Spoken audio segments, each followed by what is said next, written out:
Okay, good morning, everyone, and thank you so much for being here today. It's such an honor to have you. So, without wasting our time, we will dive straight into the topic. And today, we'll be considering AI without fear. It's going to be a kind of as introduction. So, this webinar series is basically for the seniors, and the idea is to make you comfortable.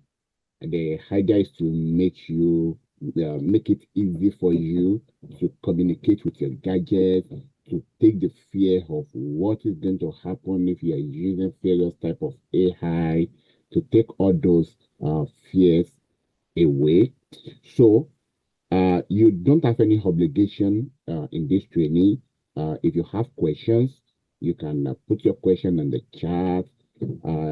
You can raise your hand if you have any question along the training.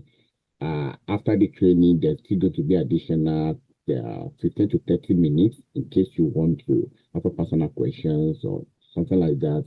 We'll be able to accommodate every other thing, and every question we are unable to answer today, you can send us an email and we will take care of it for you.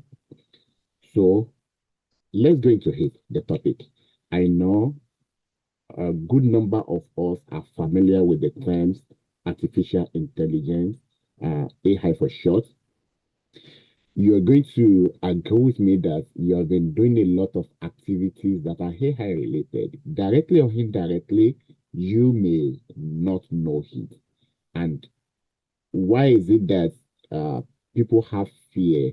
Why is it that we are finding it a little bit difficult? Why others are being skeptical about the adoption? So those are the things we want to talk about today. So why do we feel intimidated? Probably when you are hearing bigger terms, when you are hearing terms like machine learning, when you are hearing the complicated mathematics behind artificial intelligence, when you are hearing the news of uh, the bad it can do, when the news of how bad it is can be how bad it is, it becomes so overwhelming. When you are hearing about what is happening in various countries, people begin to have this fear, this technological phobia. When you read news, a lot of people couldn't even keep up with the change. I mean, with the technological trend. Take for instance, sometimes ago, all we know is Chat GPT, but today there are tons of AI tools, and it feels so bad that we don't even know what to adopt. So I understand it can be challenging, and that is why we are here this morning. So one thing I don't want you to do is that when you are listening to news, when you're watching your TV, when you're reading newspaper, I don't want you to have this fear of, oh, AI did this. Something like this happened as a result of the adoption of artificial intelligence. I want you to see it from the perception of how good it could be, how easy it could be for you to use, the good it can do for you.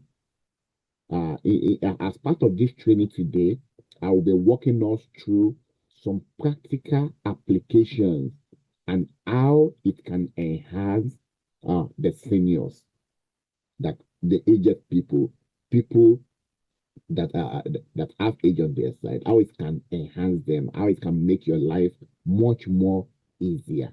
So those are the things we will be talking about today. So our methodology is that when you understand the concept of something, it will be very easy for you to talk about, to use. But when you don't have the knowledge of it, absolutely, you may have a kind of misconception. So therefore, not knowing how something works can be frustrating. So today, I'm going to be telling you how does it work? What does it do? Where does it come from?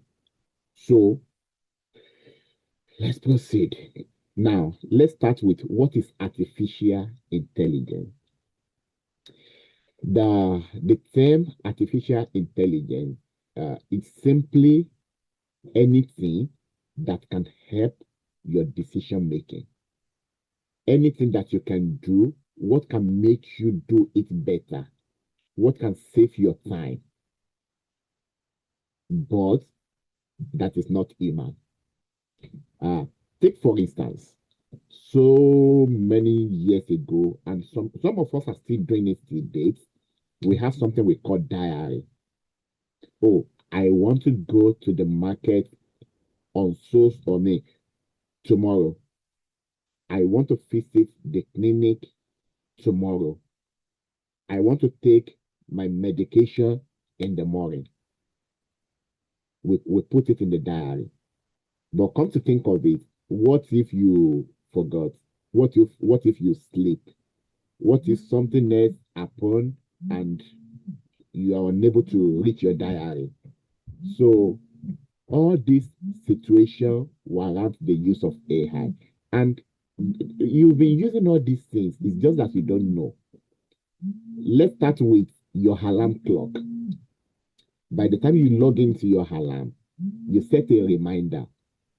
You use your calendar and something pop up on your phone. You have an activity on so date. That is actually AI in practice. It's just that when those technology came out initially, they are not perceived as artificial intelligence. The difference between what is happening right now, the current trend that we have now, and what has been happening in the past, it has to do with rebranding.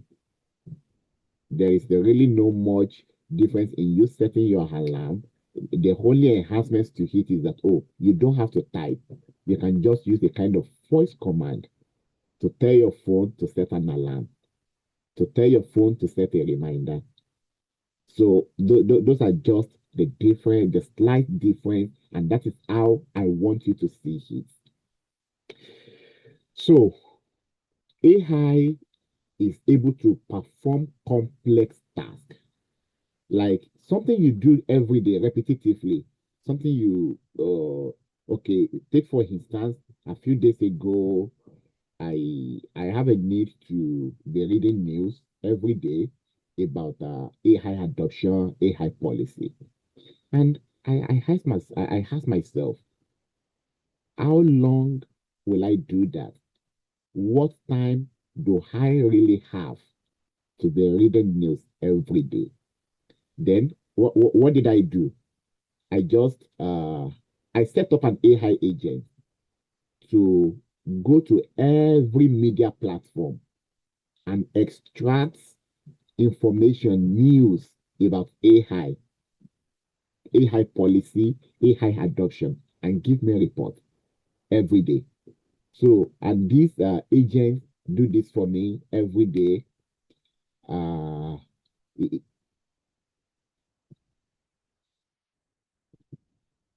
not hearing, not hearing. So this AI do this for me every day, and as a result of that, I'm able to do my things, read the type of news I want to hear. So it is very easy for me now to understand the current trend, what is happening, what I really want to hear. And that is what AI is about. That is what it's designed to do. So I want you to know that AI is not human. It doesn't have emotion. People like you, people like me are in charge of it. We design it. We give it instruction. We tell it what to do and how it should do it. So if you ask me, I'm going to give you a very simple definition. So AI is simply a technology that helps computers to do tasks that require human decision making. Take, for instance, answering questions, organizing information, making suggestions. But it doesn't mean that AI can think like human. It cannot. It's just following instruction. I want you to pause and I want you to think about something. You don't have to respond, and if you want to respond, you can put it on the chat. I want you to consider this definition. Does it feel simple enough for you? You can give a thumbs up if that is the case. Does it feel simple enough?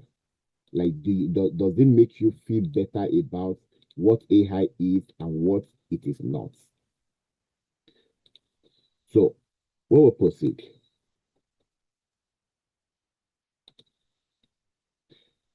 Okay, as I'm saying, what is AI?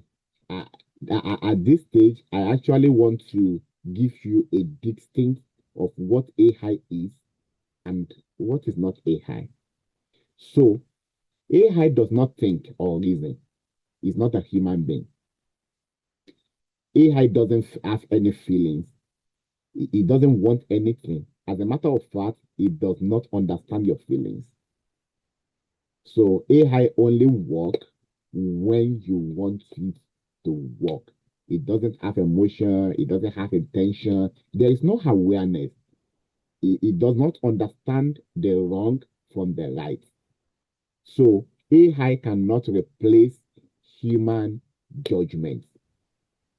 So one helpful way to think about AI is as a kind of a virtual assistant, a very fast assistant. Take, for instance, if you have a secretary or executive assistant in your office, I want you to see AI as that.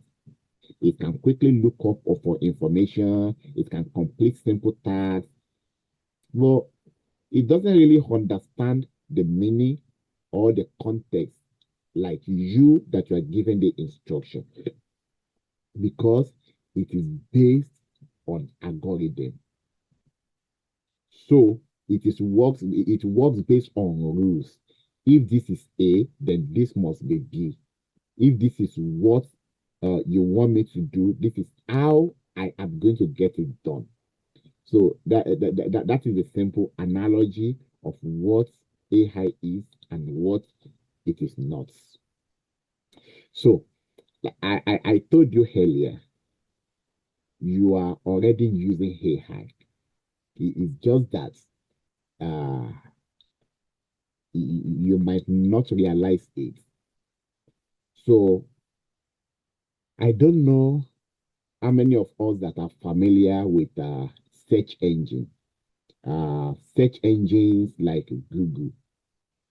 So if you go to your search engine and you ask the question, uh, where is the nearest Tim Hortons? If you put that question on the search engine like Google, you are going to get a response. But if you notice, in the last 4 years, Google has also evolved to be given AI answers. Google is going to tell you this is AI answers, then it can provide a list of links that can provide answers to your question. So it's going to give you a kind of direct answer. Other features are what we have on our smartphone, like on your smartphone. On your smartphone, you can easily uh, get uh, get a location. You can use Google Map to get a location, and on that Google Map, you're going to see something. It's going to propose to you this is the fastest route. If you go through this route, it's going to take you a certain number of minutes. If you go through this route, it's going to take you a certain number of minutes. Initially, Google Map doesn't do that. But with the help of AI, it's able to differentiate. It's able to calculate time for different routes. So I don't want to use complex languages, but even before the advent of AI, there is something we call the travel salesman algorithm. What this is going to do for you is a kind of search method that if you go through this route, this is the number of stop and this is the number of minutes it will take. So I want you to see AI like that. One other thing you have been using that you don't know, if you are familiar with Google Maps very well, it can tell you that there is a police checkpoint ahead. It can tell you that there is a construction zone ahead. These are the features of AI in our mapping system. One other thing that I love so much about the current trend in AI is the ability to filter your emails. AI can help you to detect, oh, this is a spam, this is a real email. It can tell you this is a fraud and this is not. If you are if you are a smartphone user, you are going to notice when you receive call from strange people, it's going to display on your phone potential fraud. That is a feature of AI. If you don't turn on all those features, definitely you won't be able to use them. And that is one of the things I want you to know about AI. If you don't want to use it, yes, it's not a must. So if you don't turn the features on, it will not work, which implies that you are still the one in charge. So you have been using all these tools on your phone already, on your computer. So what can AI do for you? What else can AI do? AI is able to help you with notifications. It's able to answer almost every question that you can have. One thing that I would not like you to do is to rely on AI without verification. Okay, what are the common concerns about AI? Many people believe that AI is going to replace people. People believe that AI is watching them. People believe that AI is difficult to learn. I want you to know that all these are actually not true. AI is not going to replace anybody, and I'm going to tell you why. The reason why AI is not going to replace anyone is because AI cannot think. If people in charge of the administration of AI does not intend to use this to replace, then it cannot happen. AI cannot replace your medical doctor, cannot replace your physician. However, AI can help your physician to diagnose better, to schedule better appointments. AI cannot replace teachers, but AI can help teachers to teach better. AI can help teachers to have better tools. AI cannot replace your mechanic.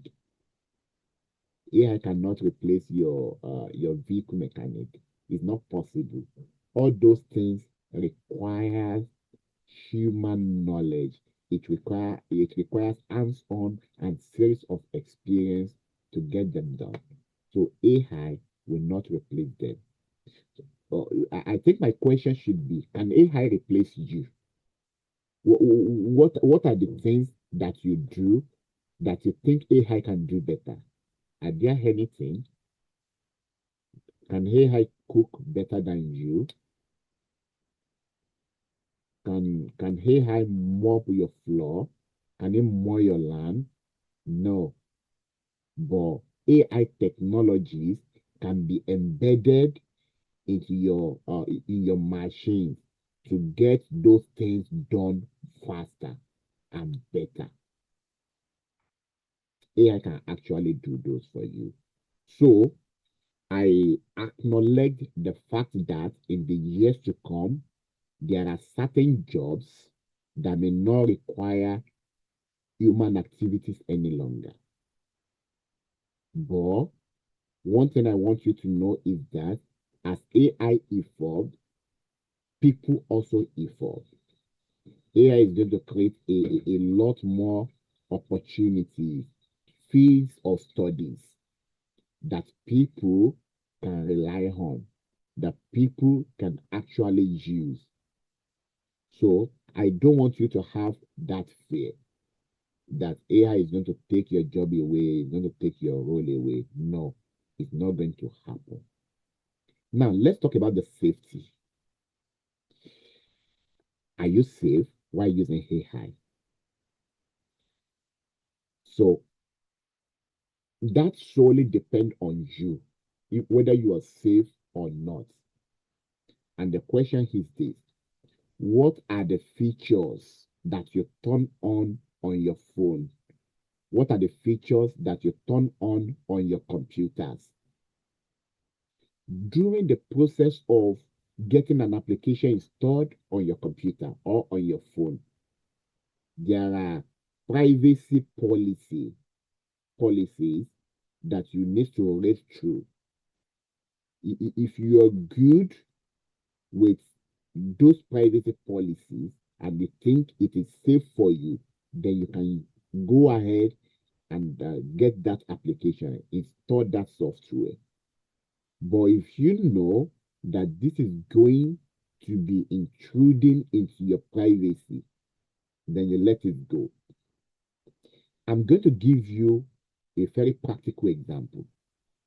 When you want to join this meeting, it gave you the option of turning on your video. And the question is, why don't you turn it on? You don't turn it on because you don't feel like turning it on. And that is AI. The same thing is applicable to AI. If you don't turn it on, it can't turn itself. And even if you turn it on by mistake, there is always a way to turn it off.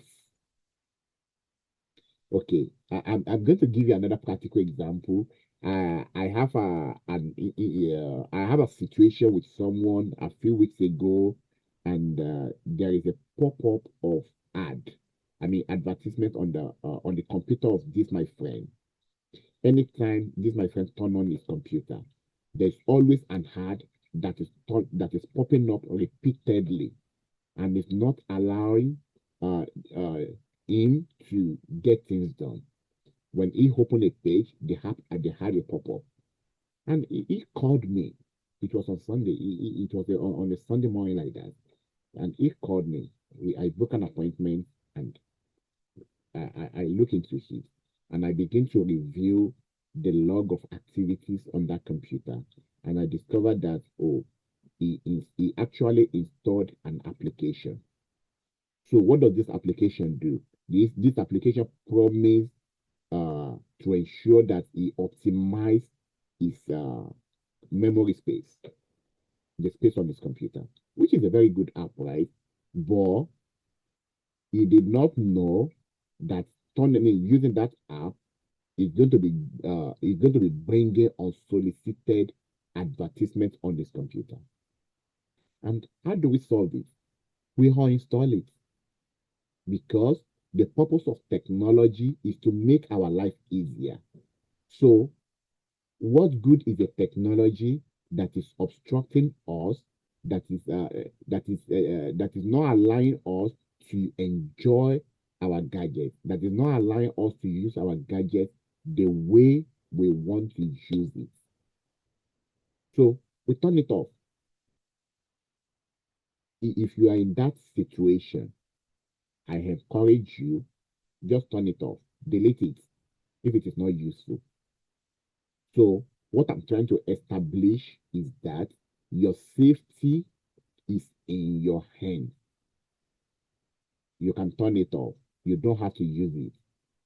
That particular app that is giving you headache on your phone, you do not have to use it.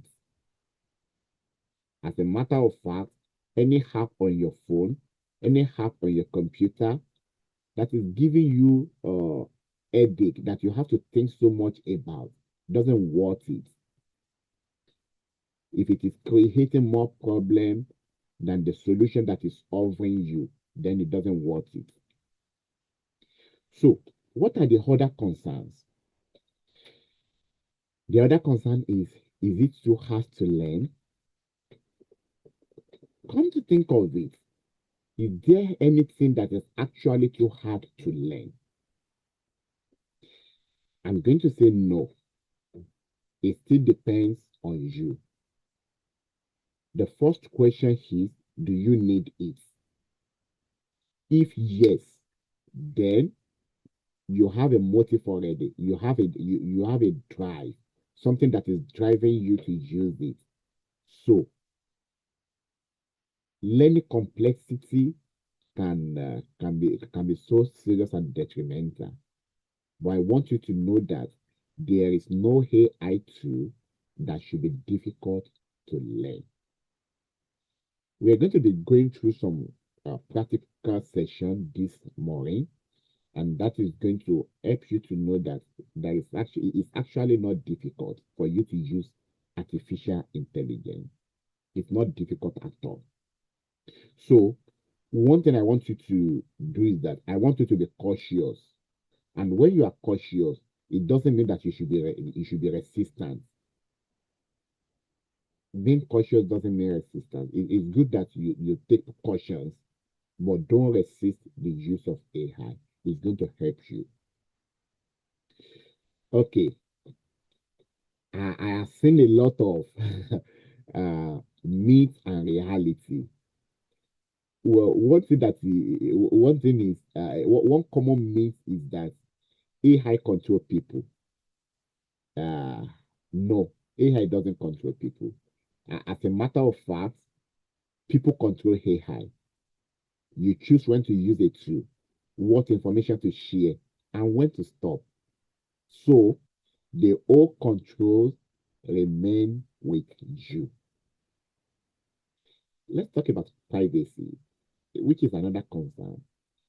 AI tools does not operate independently.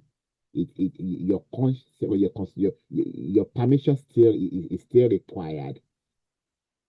So if you don't turn them on, they can't harm themselves. When you don't want to use it, then take it away or find another alternative method. So if you have this understanding, it's going to boost your confidence. As a matter of fact, I'm still reinforcing it to you. You do not have to use it. And if you must use it, if you feel like using it, then it must worth it. It must be safe.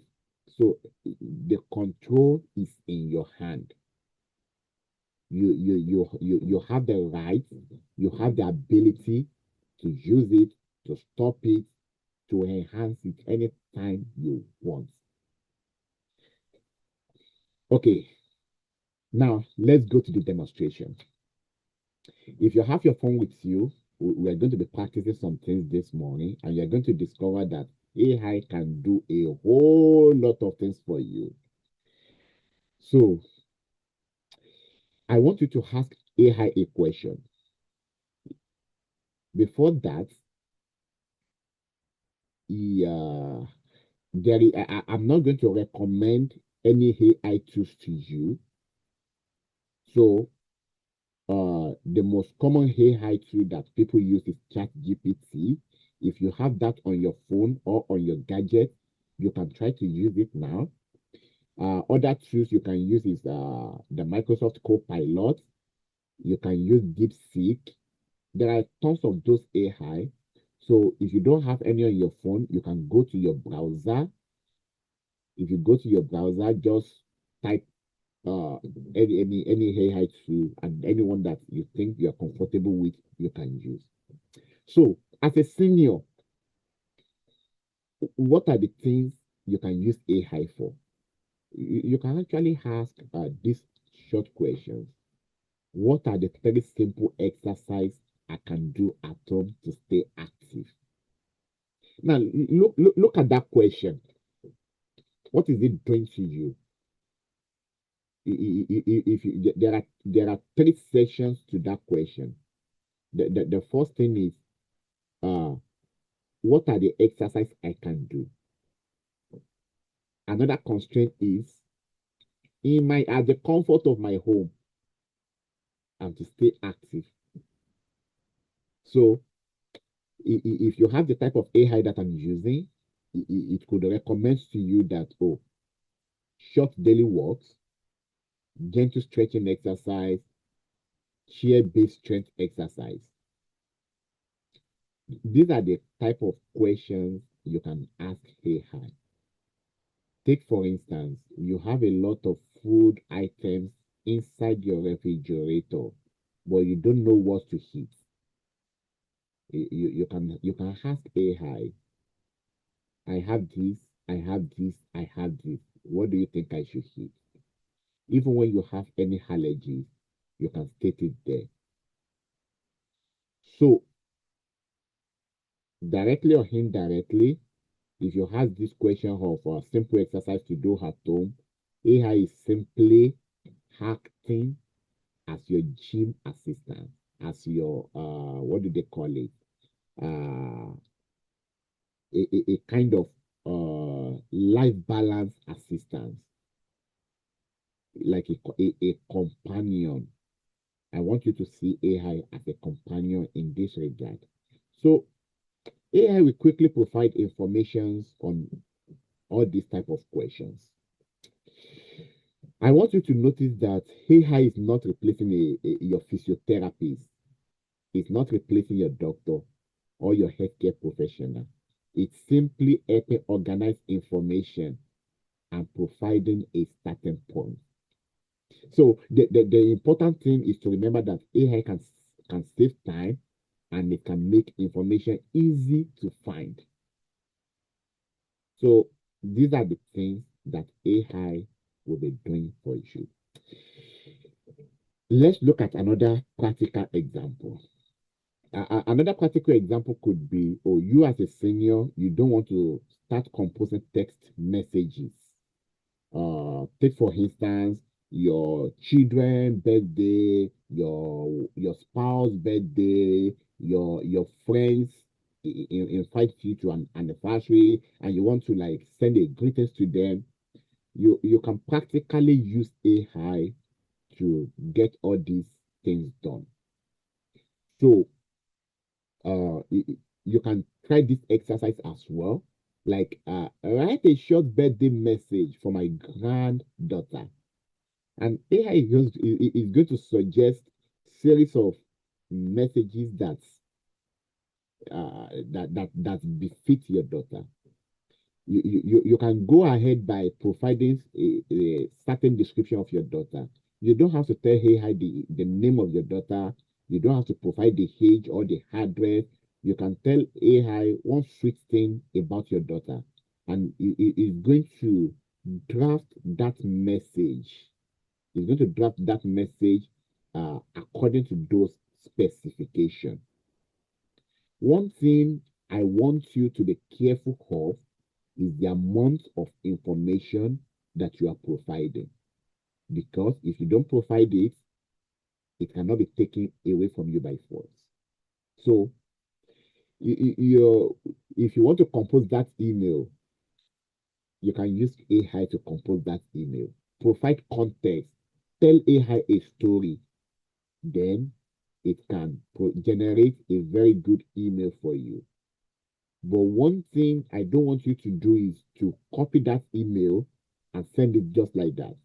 I want you to read through it, I want you to think about the effect of that, or the message you are trying to pass across. So that you're going to be responsible for anything that you are providing, that AI is providing to you. So these are the things AI can do for you. AI can help you to schedule things. AI can provide much more information. After today's training, I want you to engage in an exercise. Is there one thing you want to learn as a senior? Is there something that you really wish to learn, but you don't want to go through the stress of going to classes? You don't want to be paying for instructor. You are going to be surprised that AI can actually teach you. Let's pick a topic. Let's talk about mathematics. Is there a particular concept of mathematics that you did not understand? AI can teach you. All you have to do is to say the word, AI, I want to learn this. I want to do this. I want to do this. I want to learn how to do this. Can you teach me? You can even tell AI to create a training schedule for you. AI can do all those things. And what is the beauty of AI if you cannot learn whatsoever you want? If there are technical jargons that you don't understand, AI can break it down for you, explain in a very layman terms. So, okay, I got that question, and we're going to be addressing it soon. So, AI is going to do all those things for you. As a matter of fact, if your phone is giving you unnecessary headache, you can describe the problem to AI, and it's going to provide solution to you. Once you know the type of phone you use, for me, I use Samsung, and you can just tell AI, I use Samsung. This is the model of my Samsung phone, and this is what is happening to my phone. AI can give you step by step instruction on how to solve that problem. So I want you to start using these tools moving forward to better your life, to make things easy for you. You don't have to call your children to do things for you every time. You can ask AI questions. You can use AI to pass away time, to while away time. AI can be your companion. If you want something that is going to make you laugh and you're tired of watching television, you can tell AI to give you practical jokes. You are going to love this. Okay, how can we use AI safely? As we begin this journey together, I want you to know that you are responsible for so many things. I want you to keep your password safe. Don't tell people about your password. Never share your password or banking information or other sensitive personal detail to AI. As a matter of fact, don't ever and ever tell AI your password. Don't tell AI to generate password for you. Don't share your banking data, your account number, your banking details, your banking information. Don't share it with AI. Every other personal information about you, don't share it. Your health information. Why you can ask questions about health issues. Don't personalize it. So I want you to remember that AI can sometimes make mistakes. There is something we call hallucination in AI. AI will be confidently giving you wrong information. And that is where the concept of fact checking comes to play. Whatsoever information that you get from AI, other than for joke or play, you have to verify all those information. Is this true? Before you start spreading it, you have to verify all those information. Take for instance important matters such as health, finances, legal issues. AI is not a professional. You only need it as a companion. So I don't want you to share those information. I want you to fact check those information. One most important thing I want you to know is that you must trust your own judgment. AI is just a tool designed to assist you. It is not to replace your thinking. So, take for instance, you want to compose an email. You might have even composed that email yourself, but you can ask AI to restructure, to correct your grammar. You can use AI for all those. So, don't let AI replace your thinking. Okay, so in order to build this confidence we are talking about, I want you to know that you can do it gradually. Like, take it one step at a time. There's no need to rush.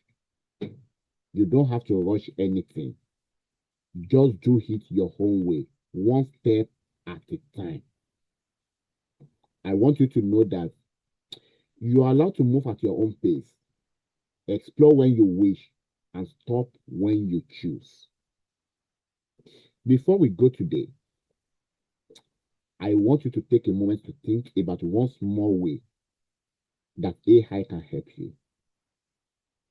You don't need to share it to anyone. I only want you to reflect, but because this is going to help connect idea to real life. Is there a way that AI can help you in your daily activities, in your day-to-day endeavor? Is there a way AI can help you to achieve your goals? Is there a way AI can reshape the way you do things? Start thinking about that. And while you are doing that, while you are using AI to achieve that, I want you to be careful. Do not share your personal information. Do not share your banking details. Do not share your password. Verify every information very well.